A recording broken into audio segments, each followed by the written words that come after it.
Welcome back to my channel guys. चलिए आप और मैं बात करते हैं यहाँ पर HDFC बैंक के ऊपर। तो देखिए, आज मैंने अपने चैनल पर काफ़ी सारी आपके लिए वीडियोस डाली हैं। एक्सिस बैंक की डाली है मैंने, आज निफ्टी बैंक निफ्टी का एनालिसिस अलग अलग से डाला है। आज मैंने रिलायंस इंडस्ट्रीज़ की वीडियो डाली है और अभी आपके साथ HDFC बैंक की वीडियो मैं ये शेयर कर रहा हूँ। तो देखिए, अगर आप ये सारी चीज़ें फॉलो करते हैं तो आप ये वीडियोस मेरे चैनल पर ज़रूर देख सकते हैं। ये मैंने आज के दिन डाली हैं फॉर मंडे।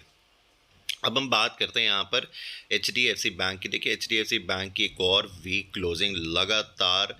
अगर आप बैंक निफ्टी को देखिए, बैंक निफ्टी ने अपने 2000 पॉइंट लूज़ किए हैं और उसमें तकरीबन अगर आप देखेंगे जो मेजर शेयर रहा होगा वो यहाँ पर HDFC बैंक की वीकनेस, और जो सेकंड बड़ी वीकनेस हमें किसी ने दी है तो वो हमें दी है यहाँ पर ICICI बैंक ने।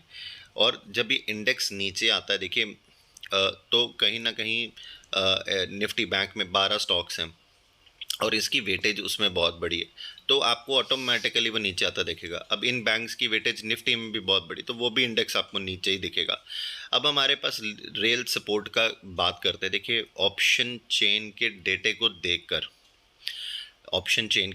देखकर 1520 के ऊपर 1520 के ऊपर काफ़ी ज़्यादा हैवी पुट राइटर्स बैठे हुए हैं।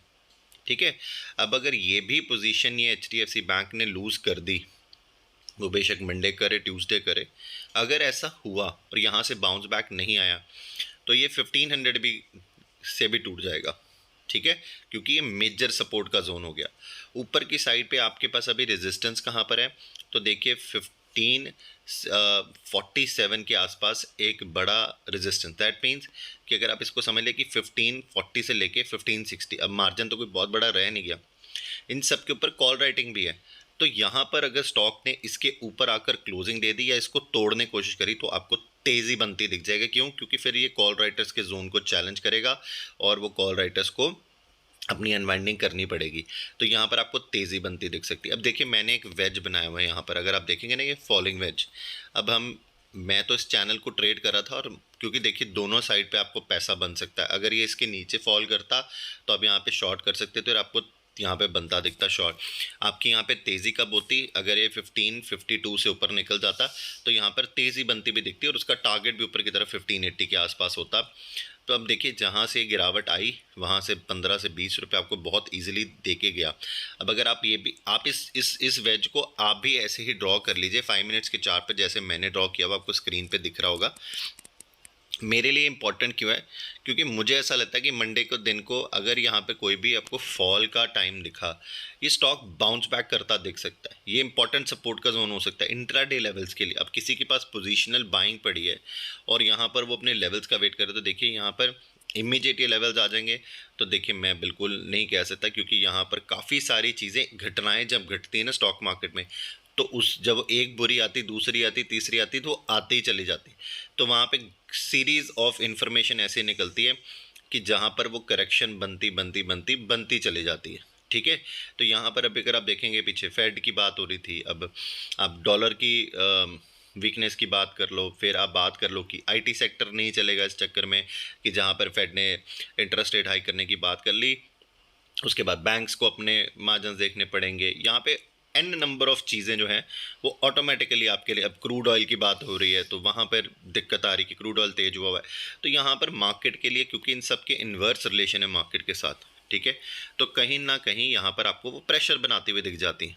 ठीक है, तो हम ये नहीं कह रहे कि यहाँ पर पैसा नहीं बनता, पैसा बनता भी ऐसे टाइम में ही है जब बैड न्यूज़ आती है। जो लोग पैसा लगाते हैं जहाँ पर मार्केट खरीदी, ये हमने पास्ट में देखा है। ठीक है, बट मैं आपको कुछ भी एक्यूमुलेशन करने की बात नहीं कर रहा। अभी मैं आपको ये बोल रहा हूँ कि अगर आपके पास है तो उससे रखिए। अगर आप यहाँ से कोई भी लॉन्ग बनाना चाहते हैं तो देखिए, मैं आपको बोलूँगा कि let the market give you clear signal. Clear signal अगर ये 1547 के ऊपर आ जाता है तो आप अपनी वापस लॉन्ग पोजीशन को कैरी कीजिएगा। आपका टारगेट होना चाहिए 1585। ये मैं आपको जो टारगेट्स दे रहा हूँ, ये मैं आपको टारगेट इंट्राडे के नहीं दे रहा हूँ। इंट्राडे के टारगेट मैं ऑलरेडी आपको बता चुका हूँ। ऊपर की तरफ अगर आप बात करेंगे मेरे से, यहाँ पर अगर आपको कोई व्यू लेना हफ्ता डेढ़ हफ्ते का, जहाँ पर आपको एक स्विंग ट्रेड लेनी है, तो वहाँ पर आपको 1547 के ऊपर की क्लोजिंग चाहिए। आपको ऊपर की तरफ 1580 के टारगेट दिखने चाहिए। वहाँ पर आप अपना 50% आपने कोई भी बाइंग करी तो आप उसको सेल कीजिएगा। वापस कोई आपको मोमेंटम मिलता है, वापस से अपनी बाइंग दोबारा कर सकते हैं।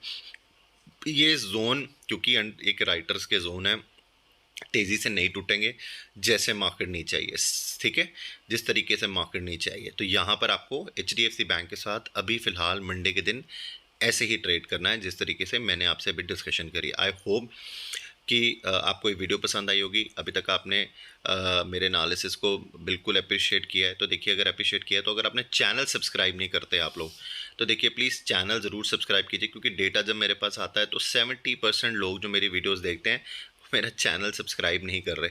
तो प्लीज़ चैनल ज़रूर सब्सक्राइब कीजिए, एक बेल आइकन आती है उसे ज़रूर दबाइए ताकि मैं जितनी वीडियोस डालूँ, जितनी इन्फॉर्मेशन मैं आपके साथ शेयर करूँ वो आप तक ज़रूर पहुँचे और आप उसका फ़ायदा उठा सकें। Thank you so very much.